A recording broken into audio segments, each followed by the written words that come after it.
Everyone, जय माँ वैष्णो। तो अब तक तो आपका न्यू सेशन स्टार्ट हो ही गया होगा। आज की वीडियो में मैं अपनी टॉप 10 फेवरेट टिप्स शेयर करने वाली हूँ, जिन्हें फॉलो करके आप अपने न्यू सेशन को और भी ज्यादा स्ट्रांगली और प्रोडक्टिवली स्टार्ट कर पाएंगे। तो चलो बिना किसी देरी के शुरू करते हैं आज की वीडियो।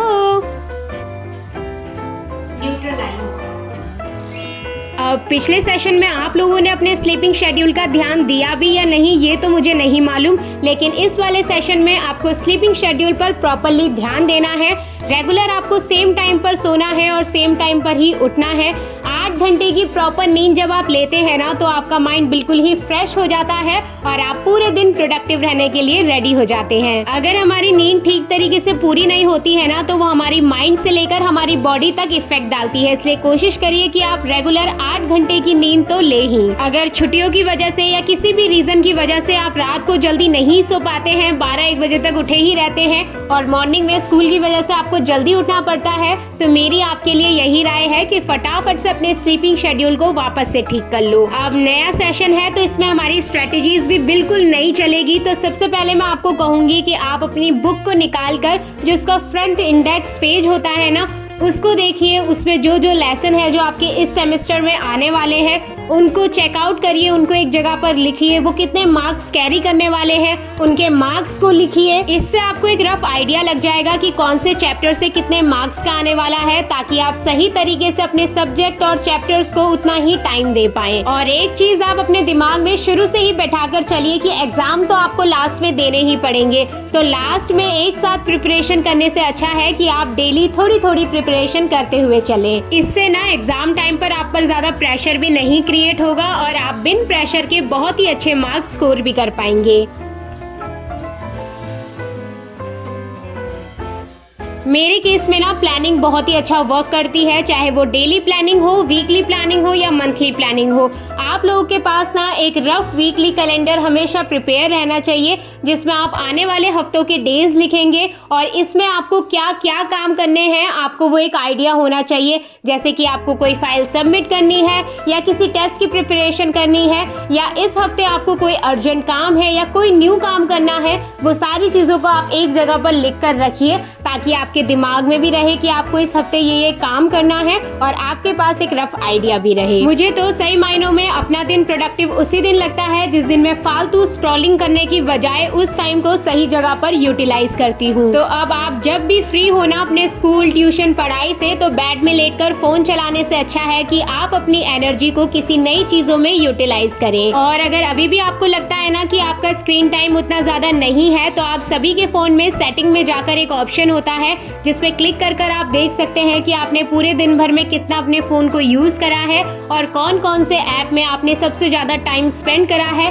इससे आपको पता चल जाएगा कि आप अपने पूरे दिन का कितना सारा टाइम तो अपने फोन को ही दे रहे हैं। आपके पास ना आपके गोल्स हमेशा रेडी रहने चाहिए, चाहे शॉर्ट टर्म हो या लॉन्ग टर्म हो। शॉर्ट टर्म गोल्स में वो सारे गोल्स आएंगे जो आप कम समय पर अचीव कर सकते हैं और लॉन्ग टर्म में वो गोल्स आएंगे जिनको अचीव करने में आपको टाइम लगेगा। अब जैसे कि शॉर्ट टाइम के लिए आपके कई सारे गोल हो सकते हैं, जिनमें से एक ये है कि आप डेली कोई भी एक बुक का चैप्टर पढ़ेंगे, उसमें से 10 डिफिकल्ट वर्ड निकालेंगे और डिक्शनरी या फिर फोन से सर्च कर उनके मीनिंग लिखेंगे।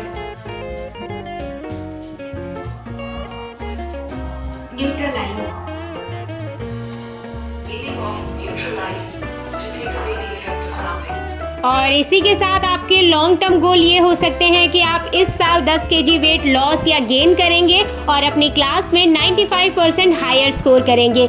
ये गोल्स आपको डेली मोटिवेट और इनकरेज करेंगे काम करने के लिए। जब भी हम लोग अपने आप को बेटर बनाने के लिए अपनी हेल्थ, अपनी माइंड, अपनी बॉडी पर काम करते हैं ना, तो हमारे दिमाग में ऑटोमेटिकली ये मैसेज चला जाता है कि यस, आज हमने कुछ प्रोडक्टिव किया है। तो अगर आप लोगों को अपने दिन को एफर्टलेसली प्रोडक्टिव बनाना है ना, तो पूरे दिन में से कुछ समय अपनी बॉडी के लिए निकालिए, जिसमें आप योगा, प्राणायाम, वॉकिंग, रनिंग या फिर एक्सरसाइज करिए। अब मैं सजेस्ट करूंगी कि आप एक्सरसाइज जिम में या फिर खुले आसमान के नीचे पार्क में जाकर करिए ताकि आपका माइंड भी रिफ्रेश हो जाए। सेशन के शुरुआती टाइम पर ना हमारे दिमाग में प्रेशर थोड़ा सा कम होता है, क्योंकि अभी अभी नई क्लास स्टार्ट हुई है, नए नए चैप्टर नई नई बुक से हम इंट्रोड्यूस होते हैं, तो टीचर हमें धीरे धीरे चीजों को समझाते हैं। तो अभी हमारे पास बहुत सारा समय होता है, तो इस टाइम को आप अपने फेवर में यूटिलाइज करिए। जो भी टॉपिक आप स्कूल से ट्यूशन से नए नए पढ़कर आ रहे हैं उनको घर पर आकर वापस से रिवाइज करिए और डेली थोड़ा थोड़ा रिवाइज करिए, ताकि वो टॉपिक टाइम के साथ साथ आपके दिमाग में पक्के होते जाएं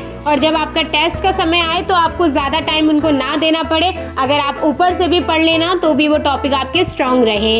जैसे कि मैंने आपको पहले भी बताया कि आपका एक गोल ये भी रहना चाहिए कि आपको अपने एग्जाम प्रेशर को लाइट करना है। तो इसके लिए बेस्ट रहेगा कि आप जैसे जैसे अपने चैप्टर्स को पढ़ते जाएं वैसे वैसे उनके नोट्स बनाते जाएं, ताकि एग्जाम टाइम पर आपको डायरेक्ट बुक को खोलकर ना पढ़ना पड़े। आप अगर अपने नोट्स को भी पढ़ लेना तो भी बहुत ही अच्छे से प्रिपरेशन कर सकें। और एग्जाम टाइम पर हमारा बहुत सारा समय नोट मेकिंग में ही खर्च हो जाता है, तो अगर आप पहले ही बनाकर रखेंगे तो आपका एग्जाम टाइम पर बहुत समय बचेगा। स्कूल से आने के बाद ना हमारे पास बहुत टाइम बचता है, तो उस टाइम को कैसे यूज करना है, कौन कौन से काम आपको स्कूल से आने के बाद कंप्लीट करने हैं, उसको स्कूल जाने से पहले ही लिख कर रख लीजिए, ताकि आते ही आप उन कामों पर लग जाएं। और ये सब करना इसलिए भी जरूरी है ताकि आपके दिमाग को ये पता रहे कि हाँ मेरे पास इतना सारा काम बचा है और स्कूल से आने के बाद मुझे ये काम करने हैं, और आपको इससे आलस भी कम आएगा। अब ये ना हमारा नेचर होता है कि किसी भी काम को करने में अगर हमें फायदा ना दिखे ना तो हमारा मन ही नहीं करता है। तो आप लोग क्या करिए, किसी भी गोल को कंप्लीट करने के बाद या किसी भी डिफिकल्ट टॉपिक को पढ़ने के बाद अपने लिए एक रिवॉर्ड रखिए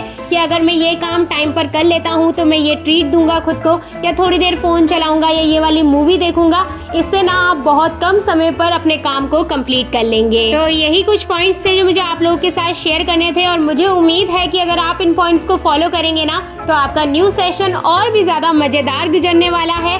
कैसी लगी आप लोगों को वीडियो मुझे जरूर बताना। वीडियो अच्छी लगी हो तो वीडियो को लाइक कर देना, चैनल को सब्सक्राइब कर देना। मैं मिलती हूँ आप सबसे बहुत जल्द नई वीडियो में, तब तक अपना ध्यान रखना। Okay, bye bye.